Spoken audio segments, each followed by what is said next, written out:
Shalom.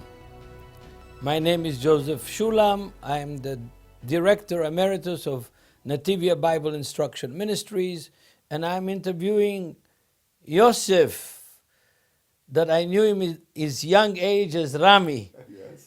Yes. Yeah. We met around 1980, 82, something like that.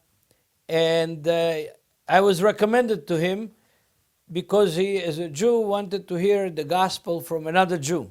He used to come every week, I think on Sunday afternoon, to study with me here for many months. And then finally, when he made a decision to accept Yeshua as his Lord, we arranged a meeting with 3 Orthodox rabbis that belong to an organization that has its goal to take Jewish believers out of their faith and make them Orthodox. At the end of the discussion of several hours, Rami said, okay, I'm ready. And since then, he's been a faithful follower of Yeshua and married with 4 children, 1 son and 3 daughters. And now he has written his first book. This is the book. It's a beautiful book with very, very smart art in it. There is a Moses pointing toward the mountain and the face of Yeshua peering through the mountain, which is Jerusalem, the heavenly Jerusalem, up on top of the mountain. So it's a very, very impressive book on the outside and on the inside. And I want to encourage all of you to make an effort and purchase this book and read it. Well, I said I read most of the book before it was finished and recommended the book wholeheartedly. Not only because of what is written, because I know who wrote it. It's very important to know who wrote the book, not only what's in it. And I had known Yosef Rachamim for a long time, before he was married and after he got married, and with all of the 4 children. And so I'm very, very happy to have a small part in Rami's faith and walk with the Lord. So the book is going to inspire you. It's going to inform you. It's going to educate you. It's going to challenge you. It's going to force you to think, which is the role of every important book. A good book doesn't feed you with a silver spoon in the mouth. It causes you to dig and think. And this book is going to cause you to think and to dig and to be inspired by the Word of God. This is the first book that you wrote as a part of a series of 5 books. And the 5 books will be, this is the Messiah in Genesis, then the Messiah in Exodus, then Messiah in Leviticus, then the Messiah in Numbers, then the 5th book will be the Messiah in Deuteronomy. Yes. So it's a very big project. And you're already gray. Thank you. Yeah. You too. Me too, yeah. I'm much older than you are. That's true. And we are both gray, and we both have big goals and aspirations. And I just want to bless you that to use your time wisely and work on these books, because they're so important for the body of the Messiah. So that's my 2 cents of advice. As your teacher and as an older person, I have the privilege to advise the young people. So as my advice is, calculate your time carefully and write these books, because they're very, very important and needed for the body of the Messiah, not only for Jewish believers, but for the believers worldwide. And It is aimed actually at the believers worldwide, the English-speaking. And I bless you and the book to be translated to many languages and to be spread around the world, because it's an important book. So Rami, we've had a long relationship. Yeah, we've seen each other in the last few years very little. Yes. But our relationship is still very strong. Very strong, and Gabriela and I, my wife Gabi, and I have long appreciated you and loved you and Marcia, and you're a very strong key part in our lives. We will Thank never you. forget, how you helped me finding Yeshua. And of course, Gabi is very grateful for this. Yeah. So yes, our relationships go Yeah. far back, yes. But again, I want to repeat, this book is very important.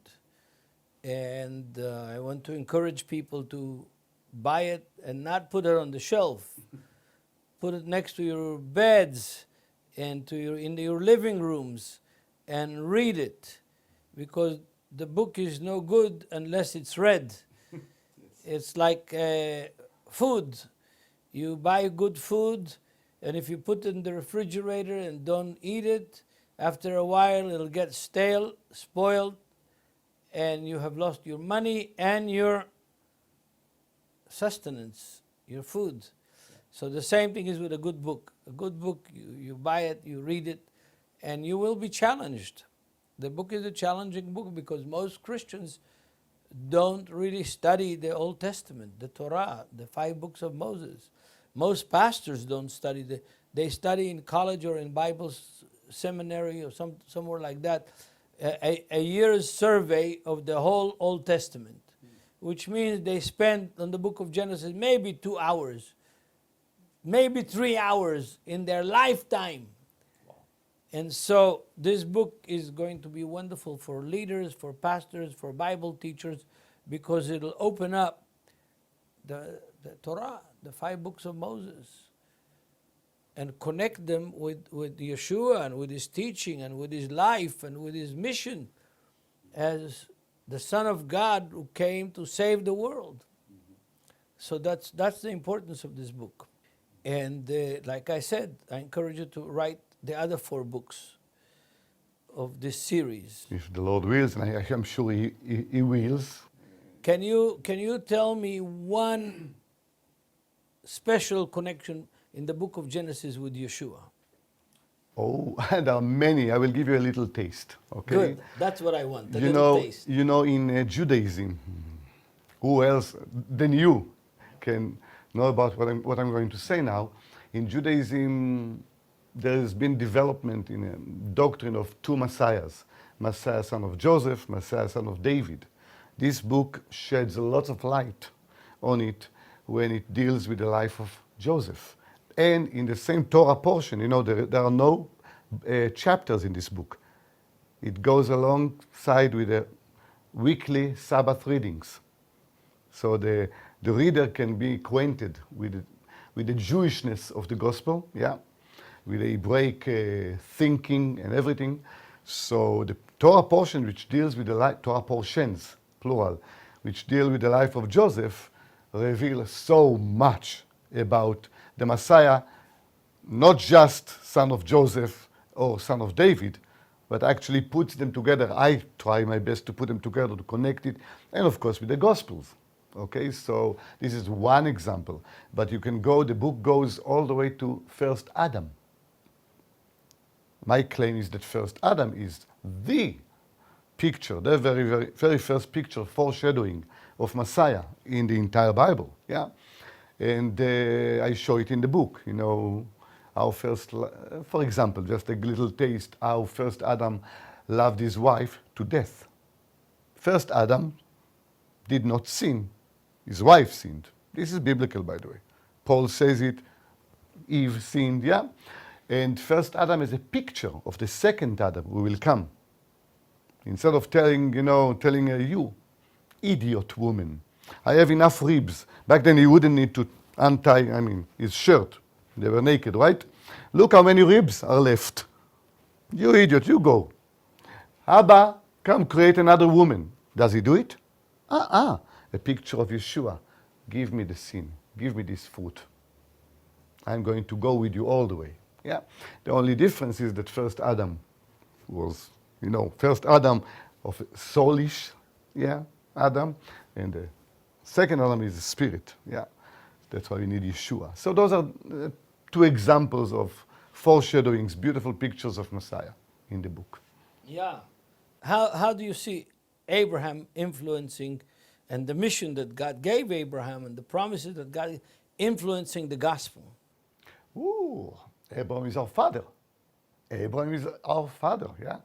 And I have my own, like you said, you know, the book is challenging because I'm, as you know, I'm a bit like you, out of the box. We like to jump out of the box, yeah. So Abraham is not only the father of the faith, we need to ask why father of the faith? Why? Why it's not Shet? Why it's not Noah? Why isn't it Enoch? No, why not Elijah? Why are we not sons of Enoch or Elijah? They did not even taste death, right? They were righteous men. Abraham was not exactly righteous, you know, if you go into the details, right? He had his own problems. He was not perfect like us, like us two Josephs, right? Yeah, that's right. So Mr. Abraham actually is a beautiful picture of Messiah. Why? He was a rich man. Why did he need to leave when there was a famine, yeah? Why did he go to, you know, the Jewish sages deal with it? Why did he need to go down to Egypt? He represents Messiah who needs to go down from his richness, leaves everything and go down with his bride, us. I mean, there is a lot to say about it. And Abraham, if we don't take his example, if we don't follow his pattern, okay, of leaving Babylon, leaving idolatry behind, and going from east to west, yeah, to where God is waiting for all of us, then we are wasting our time. Of course, the Messiah starts chapter 1 with Adam and chapter 2 with Abraham. All of the gospel is in the fulfillment of the promises that God gave to Abraham, and that is through his seed, means Isaac and Jacob and Israel. All the nations of the world will be blessed. Yeah, this is one of the theme of this. There are two main themes in the book Moses wrote about me. There are the foreshadowings, pictures, I call them, of Yeshua, of the Messiah, how he is in first Adam, Shem, Noah, you know, okay, all the way to Joseph and Judah, the two sons of Jacob, Israel. But the other theme is to show through them, through the pictures, God's, what I call it, God's master plan of salvation. People will get, I believe, it's my very limited, you know, humble attempt to contribute to the understanding of God's master plan of salvation. Why is it through Yeshua? Why is it through Israel? Why is it through Abraham? Why didn't he choose a nice blonde who lived 100 years ago, you know, in England or in Finland? Okay? Why the Jewish people? Why the people of Israel? There is a reason. By the way, why? Yes, here I will challenge again some people, yeah? Maybe they may not buy their book. Yeah? But why God chooses to put his name in Jerusalem and not in Switzerland? I'm married to a Swiss. I am sure you will agree with me that Switzerland is nicer, weather-wise, waterfalls. God, put your name there.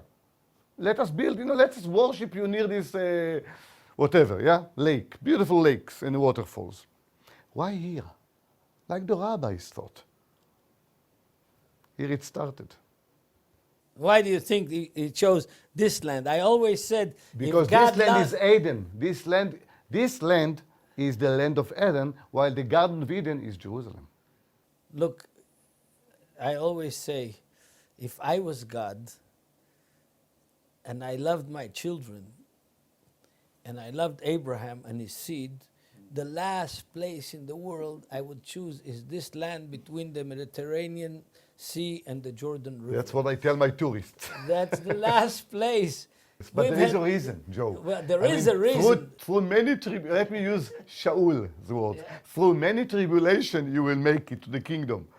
The pattern is set already. Israel. That's right. Through many tribulation. Difficulties get us close to God. Not nice Mercedes-Benz. Yeah. Yeah. Mm-hmm. I think that with our crisis in the worldwide pandemic, you need to hurry up and write more books. And I bless you.